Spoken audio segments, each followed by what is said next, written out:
BNP নির্বাচিত হলে rule of law, human rights এবং সুশাসন নিশ্চিত করার চেষ্টা করবে। দ্বিকক্ষ বিশিষ্ট সংসদ ও সর্বোচ্চ 2 মেয়াদে প্রধানমন্ত্রী সহ 31 দফা সংস্কার প্রস্তাবের আলোচনায় বিএনপির ভারপ্রাপ্ত চেয়ারম্যান তারেক রহমান বলেন, আগামীর বাংলাদেশে আর কেউ যেন স্বৈরাচারী হয়ে উঠতে না পারে। সত্যিকারের গণতান্ত্রিক বাংলাদেশ বিনির্মাণে বিএনপির লক্ষ্য বলেও জানান তিনি। শহীদুল্লাহ রাজুর রিপোর্ট। 5ই আগস্ট গণঅভ্যুত্থানে ক্ষমতার পট পরিবর্তনের পর রাষ্ট্রীয় কাঠামো মেরামতে 31 দফা সংস্কার প্রস্তাব দিয়েছে বিএনপি। সংস্কার প্রস্তাবের রূপরেখা ও নাগরিক ভাবনা শীর্ষক আলোচনায় বিএনপি সহ বিভিন্ন রাজনৈতিক দলের নেতৃবৃন্দ ও বিভিন্ন দেশের কূটনীতিকরা যোগ দেন।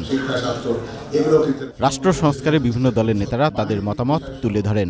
নতুন বাংলাদেশ যদি চান তাহলে দেশে গণতন্ত্র লাগবে, সেজন্য ভোট লাগবে, এমন একটা ভোট যেটা সবাই গ্রহণ করতে পারে।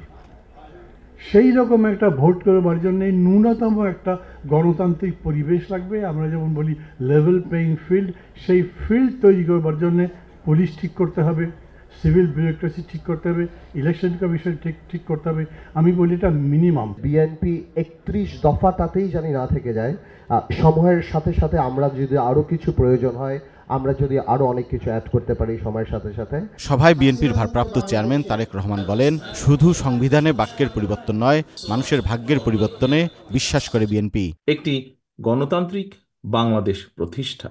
আমরা সবাই এমন একটি দেশ গড়তে চাই যেখানে আর কখনো ফ্যাসিবাদ বা স্বৈরাচার মাথাচাড়া দিয়ে উঠবে না বা উঠতে পারবে না। আমরা সবাই একটি স্বাধীন ও সার্বভৌম বাংলাদেশ চাই, যেখানে জনগণের অধিকার ও স্বাধীনতা কেউ কেড়ে নেবে না। আমরা সবাই একটি নিরাপদ ও সুরক্ষিত বাংলাদেশ চাই, যেখানে গণ আকাঙ্ক্ষার প্রতিফলন ঘটবে।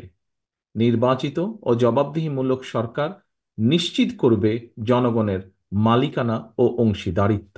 বাংলাদেশে কেউ সংখ্যালঘু নয়, দেশের স্বার্থে সবাইকে ঐক্যবদ্ধভাবে এগিয়ে যাওয়ার আহ্বান জানান তারেক রহমান।